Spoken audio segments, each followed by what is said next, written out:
At a time when the national politics has been rippled by the fake Bhutanese refugee scam, chairpersons of major political parties Nepali Congress, CPN-UML and CPN-Mao Center have held a parley at the official residence of the Prime Minister today. According to the Secretariat of the Prime Minister, the meeting delved into topics including bills pending at the House of Representatives. Good evening, I'm Sarah Chitrakar and these are the headlines of the hour. Parliamentarians call for a fair investigation into the fake Bhutanese refugee scam, urge CPN-UML Secretary and former Deputy Prime Minister Tob Bahadur Raimaji to turn himself in to facilitate investigation. Foreign visits of public representatives and government officials restricted. A few proposals for international tours rejected as to furnish relevance for important tours. Former Pakistan Prime Minister Imran Khan arrested outside the High Court in capital Islamabad. Paramilitary forces in armoured personnel carriers detained Khan after entering the court compound. And reigning champions, Spanish giants Real Madrid take on Manchester City of England in the first leg of UEFA Champions League semi-final tonight. Match slated for 45 minutes past midnight Nepal time. Members of the House of Representatives have urged CPN-UML Secretary and former Deputy Prime Minister Tob Bahadur Raimaji, against whom an arrest warrant has been issued, to turn himself in and assist in the police investigation into the fake Bhutanese refugee scam. Addressing today's session of the House of Representatives, Janata Samajwadi Party's parliamentarian Pradeep Yadav said that absconding only hinted towards Tob Bahadur Raimaji's involvement in the scam. He added that the Nepal police had to arrest CPN-UML Secretary and former Deputy Prime Minister Raimaji at the earliest.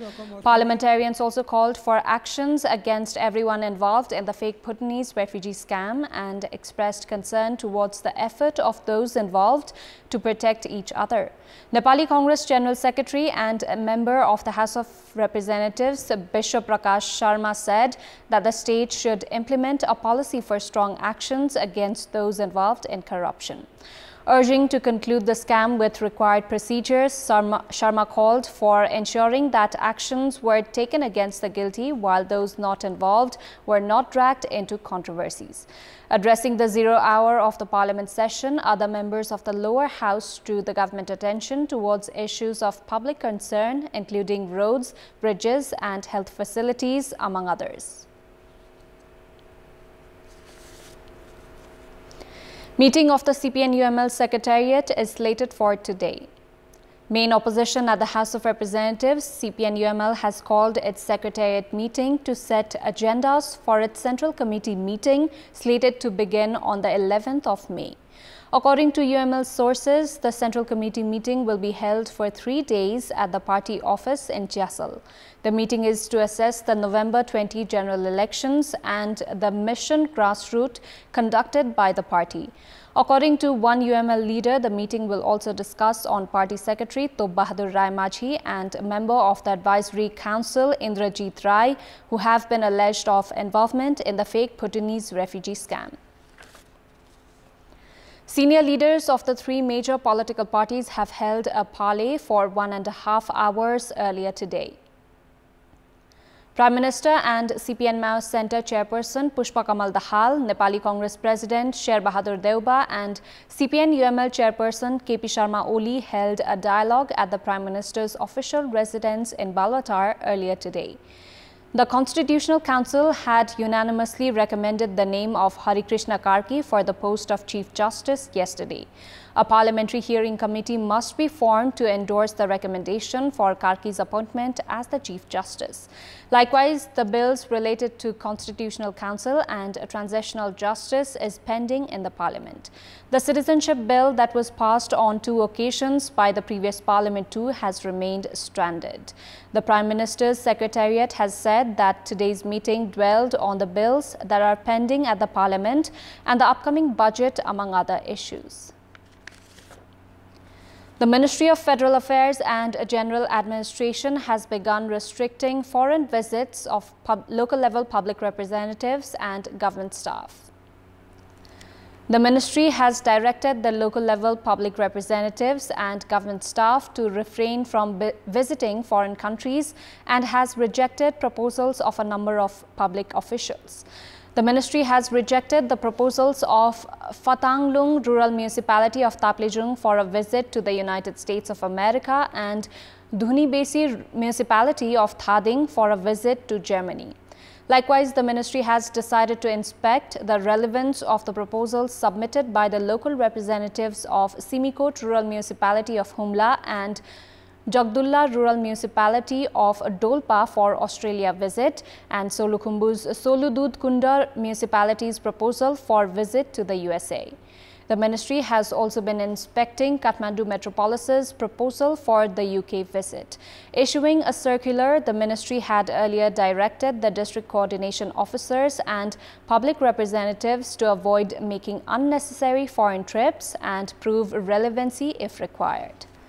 Examinations of grade 12 have begun today. On the first day of the exams, students appear for English subject today.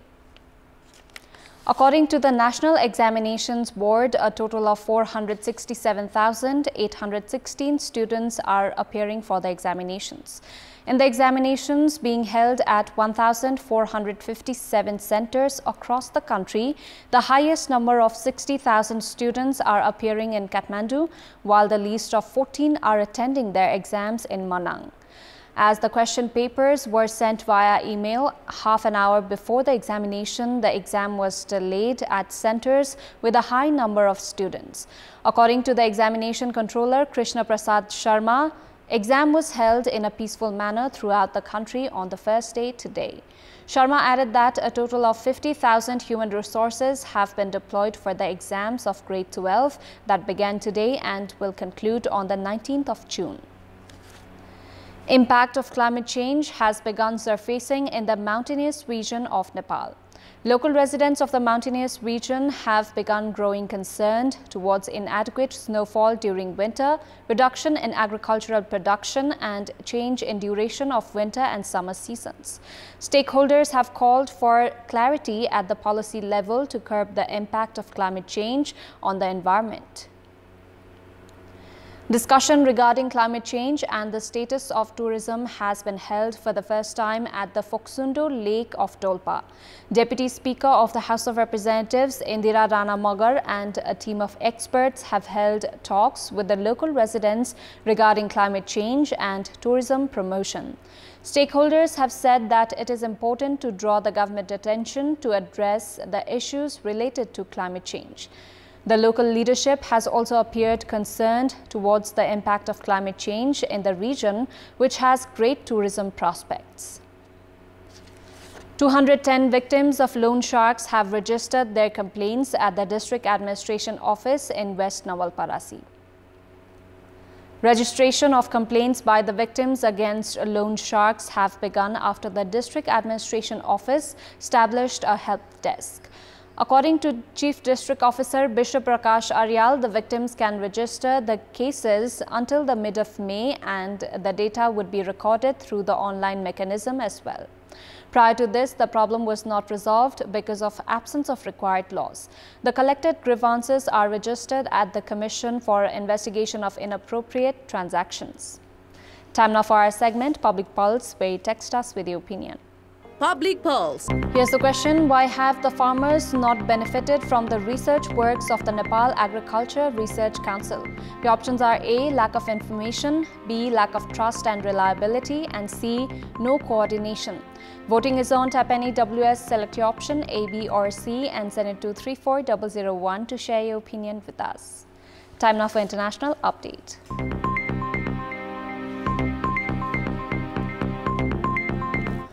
Former Pakistan Prime Minister Imran Khan has been arrested outside the High Court in the capital, Islamabad. Khan was appearing in court on charges of corruption, which he says are politically motivated. Footage showed paramilitary forces in armored personnel carriers detaining Khan after he entered the court compound before driving him away. He was ousted as PM in April last year and has been campaigning for early elections since then. General elections are due to be held later this year. Dozens of cases have been brought against Khan since he was ousted from power. The security forces have tried to detain him on a number of previous occasions at his Lahore residence, but were blocked by his supporters. Last November, he survived a gun attack on his convoy, while holding a protest march. On Monday, the military warned him against making baseless allegations after he again accused a senior officer of plotting to kill him. Spanish police said on Tuesday they had arrested 26 people over illegal water wells used to grow tropical fruits in southern Spain as the persistent drought hits the country. Authorities have found more than 250 illegal wells, boreholes and ponds in the Axarquia area in Malaga province, Andalusia, in a 4-year investigation with an estimated damage of more than 10 million euros. The people arrested are being investigated for alleged offences against natural resources and the environment and misappropriation of public waters for alleged fraudulent use of water for irrigation of subtropical crops, all with serious risk of environmental damage. Spain is the biggest producer in Europe of tropical fruits, which require a great deal of water. Producers estimate that high temperatures and a lack of water will drop avocado production by 25% this year. The Axarquia area was declared in prolonged drought in June 2021. Spain is currently experiencing one of its worst droughts, whilst April was declared by the state agency yesterday to have been the warmest April since records began in 1961. President Vladimir Putin has told Moscow's Victory Day parade that the world is at a turning point as some events around the country are scaled back due to security concerns. The annual military parade commemorates the Soviet victory over Nazi Germany in World War II. Putin again sought to link Russia's invasion of Ukraine to the struggle against Nazism, claiming that Russia was defending its sovereignty. There is a nervous mood in Moscow after recent drone attacks, which the Russian government attributed to pro-Ukraine forces, but which Kyiv has denied. Russia launched its biggest drone attack yet on Ukraine on Sunday night.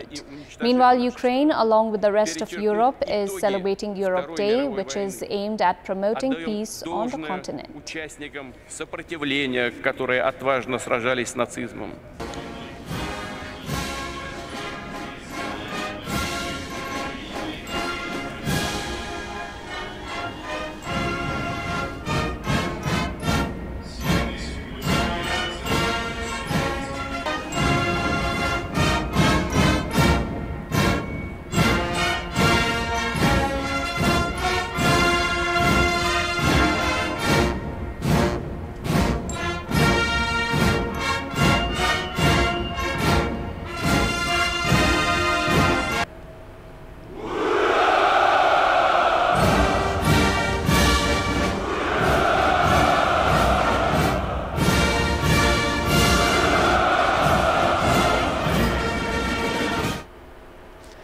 Israel killed 3 Islamic Jihad commanders and at least 10 civilians in surprise airstrikes in Gaza on Tuesday, Palestinian officials said, drawing threats of reprisals from the faction and censure from Egypt, which has mediated past ceasefires in the enclave. The Israeli army released footage claiming to show aerial strikes targeting the homes of 2 of the Islamic Jihad leaders. The military said 40 jets were involved in the strikes, which it said were timed to befit operational conditions. 10 weapon and infrastructure manufacturing sites, including rocket production workshops and a site for manufacturing concrete used for tunnels, as well as military compounds belonging to the group, were also hit, a military spokesperson said. A Gaza health official said at least 12 people have been killed and 20 wounded in the strikes that hit residential area in the densely populated strip in which 2.3 million Palestinians live on a patch of 365 square kilometers. Sports news. ACC Asia Cup is almost certain to be moved from Pakistan because of the ongoing political conflict between India and Pakistan. Possibilities of the tournament being moved from Pakistan to elsewhere have increased after Pakistan's proposal to organize the tournament in a hybrid model has been rejected by other nations. Prior to this, the Asian Cricket Council (ACC) had assigned the hosting rights of the tournament between September 2 to 17 to Pakistan. Team Nepal have qualified for the Asia Cup after winning the ACC Men's Premier Cup. The tournament, however, had grown uncertain because of cold diplomatic ties between India and Pakistan and the decision of the Board of Control of Cricket in India (BCCI) on not sending its players to Pakistan for the tournament. Nepal Sports Journalist Forum (NSJF) has been felicitated with AIPS Asia Best Sports Media Association of the Year award. The umbrella organization of sports journalists of Nepal, NSJF, was felicitated with the award at the 24th Congress of AIPS Asia held in South Korean capital Seoul. NSJF General Secretary Prajal Oli received the award on behalf of NSJF from AIPS Asia President Hee Dong-jung. According to AIPS Asia, NSJF was felicitated with the award for its contribution in sports journalism and development of sports. That's all for the moment. Our next English bulletin will be at 10:30 tonight. Thank you for watching. Bye for now.